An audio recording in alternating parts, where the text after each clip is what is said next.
Chetan Sharma ji, south Africa से। राधे राधे। महाराज जी, मैं south Africa में एक कंपनी में अकाउंटेंट का कार्य कर रहा हूँ। वहाँ मैं अकेला रहने के कारण तथा सही गलत का ज्ञान न होने के कारण मुझ में अहंकार की भावना आ गई है, जिसके कारण जाने अनजाने में मेरे माता पिता का अपमान कर देता हूँ। मेरे माता पिता ने आपको गुरु रूप में स्वीकार किया हुआ है। उन्होंने आपके वीडियो मेरे पास भेजे, जिन्हें सुनकर मेरे द्वारा किए गए माता पिता के अपमान को सोच सोच कर अभी ग्लानि सी हो रही है, जिससे मेरा मन अस्थिर है। महाराज जी, अरे वो तो प्रायश्चित हो गया, जैसे हृदय में जलन हुई ना, तो वो पाप कट गया। अगर अभी माता पिता उपस्थित हैं तो उनकी सेवा कैसे भी बने, अब कर लो, अब चूक ना करो। वो भगवान है, मातृदेवो हो पितृदेवो हो। हम आपको अपने पिता की बात बता रहे हैं।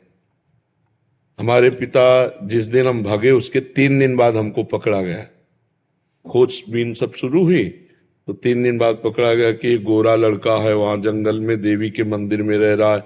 तो पहले बड़े भाई आए तो उनको तो कठोर शब्दों से कह के, बहुत विवेक प्रवीण था, बचपन में भी बहुत विवेक प्रवीण था। मतलब प्रवीण ना होता तो संसार की यात्रा काटते हुए भगवान ऐसे कैसे लाते। तो जब पिताजी आए तब हम मिल गए, क्योंकि वो एक कठोर स्वभाव के और बहुत धर्मात्मा पुरुष थे।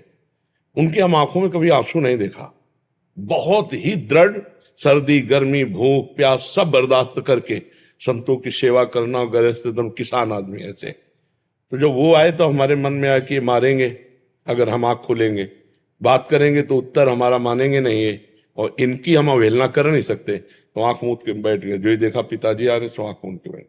वो नजदीक आए, अपने स्वभावश, उठ खड़ा हो, नहीं खड़े हुए। खड़ा हो, नहीं खड़े। तीसरी बार का आप खड़ा हो जा तो हमें लगा डंडा पड़ेगा। चौथी बार तो खड़े हो गए, बच्चे ही थे, खड़े हो गए। तो चाचा जी वगैरह उनको बड़े भैया कहते थे, तो हम भी पिताजी नहीं कहते थे, हम भी बड़े भैया कहते थे। तो हम कहा बड़े भैया आपसे एक प्रार्थना करें। उनका बताओ। हम कहा ये जिंदगी भगवान के नाम है, आप चाहे काट डालो, ना घर जाएंगे ना आपकी बात मानेंगे। तो हम उनकी कृपा की बात बता रहे।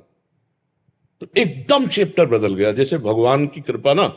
तो उनका सच्ची, हम कहा आपसे सच्ची बात कह रहे हैं, घर नहीं जाओगे करना, कभी जिंदगी में ब्याह नहीं करोगे करना। बोले खड़े हो जाओ। खड़े हो गए, ऐसे छाती से लगाया, कहा राम राम राम। 3 बार ऐसे छाती से लगा, राम राम राम ऐसे कहा। तो कहा जाओ, अगर ऊसर में भी बैठोगे तो फूलों की वर्षा होगी। जाओ, जिंदगी में कभी तुम्हारा कोई बाल बांका नहीं कर सकता। पर एक बात ध्यान रखना, अगर आप बाबा जी बनते हो तो हमारा आशीर्वाद, ऊसर में भी बैठोगे तो फूल बरसेंगे, और जिंदगी में कोई बाल बांका तुम्हारा नहीं कर सकता। और अगर कहीं किसी की बहन बेटी देखी तो फिर तो हम कहा जिंदगी में आप इस बात को कभी नहीं सुनोगे। तो वो तो पधार गए, कई वर्ष हो गए उनको पधारे हुए, पर उनका आशीर्वाद, माता पिता का आशीर्वाद भगवान का आशीर्वाद होता है। हाँ, तो इसलिए अगर माता पिता से कभी कटु व्यवहार हो जाए तो हमें लगता है अगर वो जिंदा हैं तो अभी बहुत बढ़िया अवसर है, उनकी सेवा करके हम क्षमापन करके अपने मातृ पितृ ऋण से उऋण हो जाए। हमारा ऋण भी तो है केवल रुपया कमाना, खाना पीना नहीं। देखो उस अवस्था को सोचो जब आप सोच कर देते थे, लघु शंका कर देते थे, तब उनके, तुम्हें तो ज्ञान नहीं था, वो अपने वस्त्रों को भी पवित्र करते, आपको भी, और कभी आपको मारा नहीं, पीटा नहीं, जब आप अबोध अवस्था में थे। अब आप बोधवान हुए तो आप उनको कटु वचन बोले, अगर उनकी सेवा ना करें। देखो बूढ़े माता पिता, ऐसी स्थिति आ जाती है कि उठना मुश्किल होता है, अपनी सेवा करना मुश्किल होता है। अच्छा, स्वभाव में चिड़चिड़ापन आ जाता है। आप लाख सेवा करोगे, दूसरा कोई आएगा तो आपकी वो निंदा करेंगे कि कुछ सेवा नहीं करता, फिर भी आपको बुरा नहीं मानना उनकी सेवा। अगर ऐसा कर ले गए तो मातृदेव हो पितृदेव हो, माता पिता का आशीर्वाद भगवान से मिला सकता है। भगवान से, माता पिता साक्षात भगवान ही है, सब में भगवान। माता पिता तो मातृ, शास्त्र कहता है, हमारा उपनिषद कहता है मातृदेव हो पितृदेव हो। तो आप माता पिता की आराधना करो। जो गलती हो गई है उसका तुम्हें ताप हुआ, इसलिए क्षमापन हो गया है। और जहां तक हो सके अर्थ प्रधान बुद्धि ना रखो, धर्म प्रधान बुद्धि रखो। पहले धर्म है, फिर अर्थ है, फिर काम है, फिर मोक्ष है। तो अर्थ भी कमाओ। अगर माता पिता के पास अर्थ भेजने से काम चल जाता है तो बढ़िया है, और नहीं बनता, आपकी जरूरत है तो आप या तो भारत आओ या उनको वहां ले जाओ, उनकी सेवा शुश्रूषा जरूर करो। क्योंकि हर आदमी यही चाहता है मेरे एक संतान तो हो ही जाए, बोले किस लिए? बोले बुढ़ापे में काम आएगा। नहीं आता है कि बुढ़ापे की लकड़ी तो है ना हमारे पास। और अब क्या होता है, नए नए बच्चे वृद्धाश्रम भेज दिए जो धन संपन्न है, और नहीं संपन्न तो घर से निकाल दिए। बड़ी अव्यवस्था वृद्धों की होती है।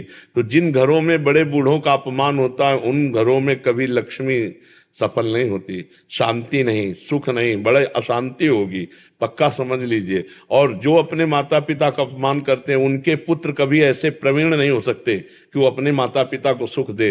वो पूरा ब्याज सहित दुख देंगे, ब्याज सहित। इसलिए हमें लगता है कि अवसर है, हम जब भगवान के श्री विग्रह को रखकर प्यार कर सकते हैं तो चलते फिरते माता पिता में भगवान का भाव क्यों नहीं कर सकते? जरूर करना चाहिए।